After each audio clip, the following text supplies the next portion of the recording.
Recapitulando aqui, qual que é a primeira regra formal da hermenêutica? Enquanto for possível, devemos tomar as palavras e os trechos bíblicos no seu sentido comum e popular. Então essa é a primeira regra formal da hermenêutica.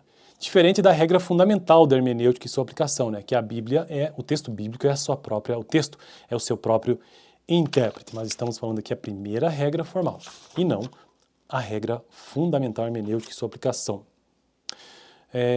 que é tomar o texto bíblico, então os trechos no seu sentido comum e popular. No vídeo passado eu já tratei sobre o emprego dessa primeira regra formal. Hoje eu quero tratar sobre um alerta quanto ao uso da primeira regra formal, ou seja, que deve-se tomar o texto bíblico no seu sentido comum e popular. O que o texto tem a nos dizer sobre isso?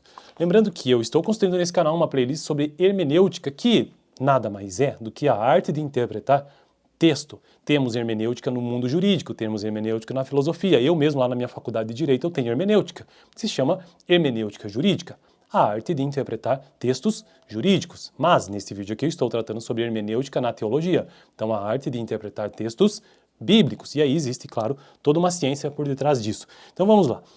Existem princípios, regras formais e tudo mais, né? Métodos também, já tratei sobre alguns aqui no canal. Um alerta quanto ao uso da primeira regra formal.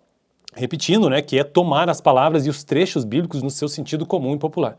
Apesar de os escritores bíblicos terem utilizado uma linguagem, um linguajar geral e comum, e ter recheado seus escritos de figuras de toda a ordem, sejam figuras retóricas, símiles, parábolas, figuras de linguagem, né, expressões simbólicas e hebraísmos, e não um linguajar científico, o alerta destaca-se para a palavra nesta primeira regra, enquanto for possível buscar o seu sentido comum e popular. Em muitos casos, o sentido comum e popular não equivale ao sentido literal. Isto significa o dever de aplicar esta regra não implica em tomar tais palavras ao pé da letra. Não significa, então, tomar isso ao pé da letra, né? Exatamente o que está escrito ali. Determinadas palavras, considerando o idioma original, quando tomadas ao pé da letra, perderão o seu sentido pretendido. Como exemplo, temos o texto de Lucas, capítulo 14, verso 26, onde Jesus disse: "Se alguém vier a mim e não aborrecer o seu pai e a mãe, a mulher e filhos e irmãos e irmãs, e ainda também a sua própria vida, não pode ser meu discípulo."